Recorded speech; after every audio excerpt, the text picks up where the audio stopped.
If you can look at the page that says key to tablature symbols, I'm going to demonstrate each one of the strokes from top to bottom.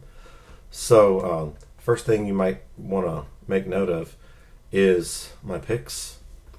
I have plastic thumb pick, plastic first finger pick, metal on the other two picks. You can use all plastic, which is okay.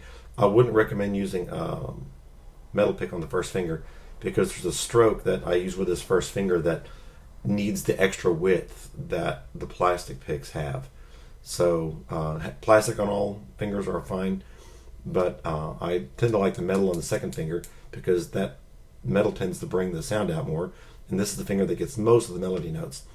I like metal on the third finger because the ring finger is the weaker of the fingers, and once again the metal tends to bring the sound out. But that's just my own subjective preference. So starting at the top of the page where it says thumb stroke. So the thumb stroke is a wishbone symbol. You're going to use just the thumb, and you're going to strum across about the first dozen strings or so, like this.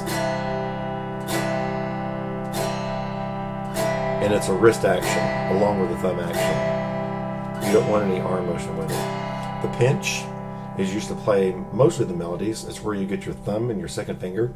You open your hand fairly wide, and with the thumb and the middle finger, you grab a handful of strings, literally. And since this is a melody action, you want this symbol most of the time to be louder than anything else that you have. So once again, this is the pinch.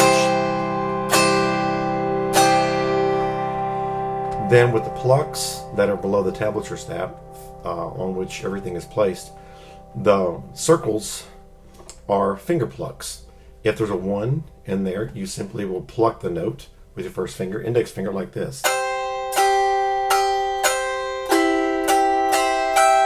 If there's a 2, second finger.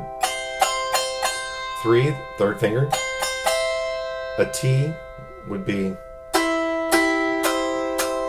basically that's a thumb lead style stroke, and I don't use very much of that, but occasionally it does come in handy.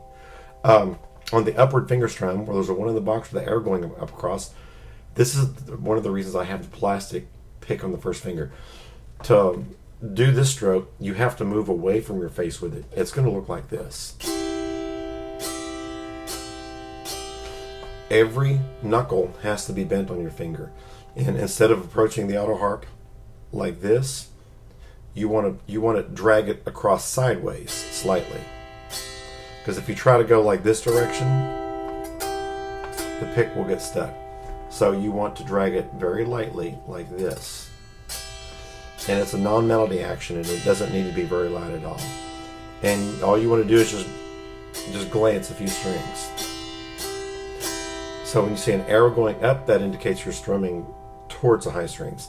The other 3 downward finger strums that are below that on the page, where there's a 1, a 2, and a 3, you'll get very little resistance with those actions. The arrow going down means you pull towards you. If there's a 1 in the box, you very lightly you pull towards you. If there's a 2, use the second finger. A 3, the third finger.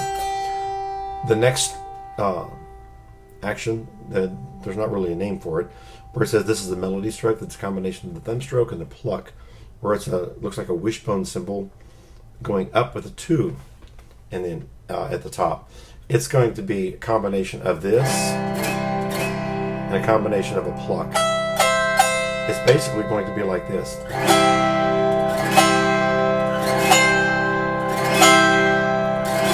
And I do use it now and then.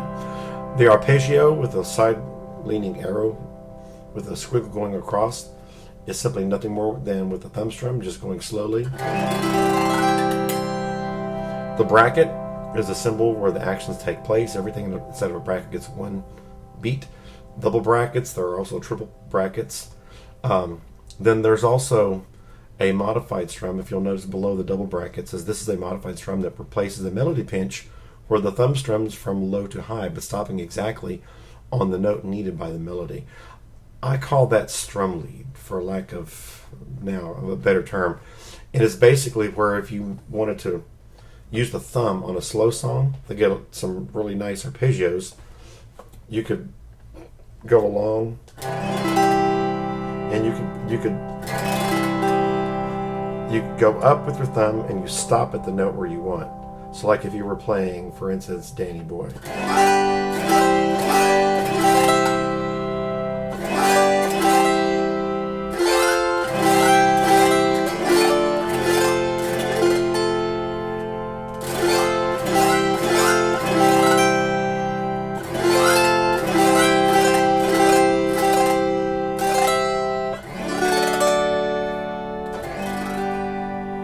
So I occasionally will use that, mostly just for a variation.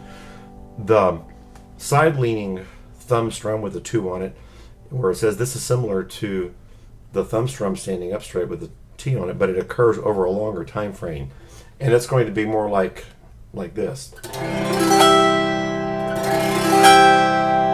It's combining a thumb strum and a pinch, except you have to go slower with the thumb strum. For instance, if I were to use it like on the old spinning wheel here,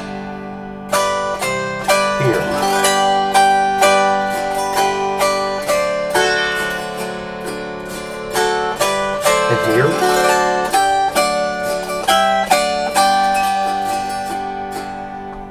then the other symbols that you have down below are fairly well self-explanatory. They deal with the left hand and the chord symbols.